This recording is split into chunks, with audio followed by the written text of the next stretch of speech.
Şahgölü ya Elgölü, Təbrizlilərin görüşmə, təfrih və vərdiş məkanı. Gəlin buranın tarihi ilə tanış olaq. Tarixi Şahgölü məcmuəsi və onun istəxri Ağqoyunlular zamanı tikilibdir.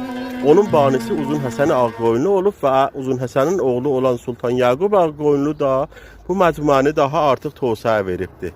Uzun Həsən Ağqoyunlu padişah olduğu zaman onun həmsəyərliyində Osmanlı İmperatorluğu və Trabzon padişahlığı var idi.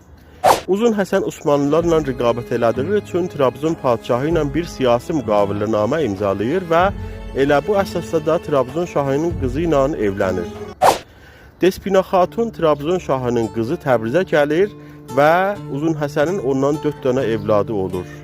Despina Xatun Trabzonda yaşadığı üçün və dərya qırağında böyüdüyü üçün Təbrizə gələndən sonra bu şəhərdə darıxır və padişah onun darıxmağını azaltmaq üçün dəstur verir ki, Şahgölü imarəti və Şahgölü gölü tikilir.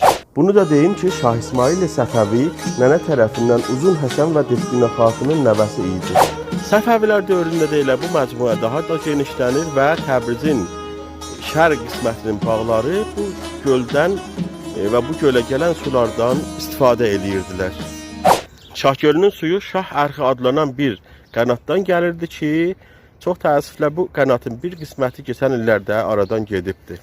Qacar dövründə Abbas Mirzanın oğlanlarının biri Şahgölü məcmuəsini bir modern təfərrütgaha çevirir və bu gölün dövrəsində xiyabanlar çəkib və bu məcmuəni gözəl bir parka çevirir.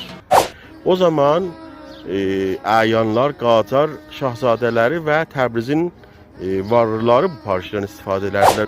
Sonralar bu park Təbriz Bələdiyyəsi və Şəhərdarısına verilərək ümumi park oldu.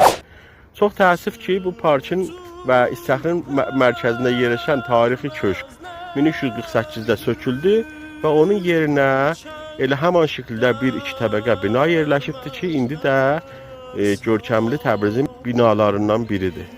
Neçə ildir ki, Təbriz şəhərdarısı Şahgölünün şimal qismətində yerləşən xüsusi bağları alıb və Şahgölüyə qatmaqla bu məcmuəni daha da böyüklədir.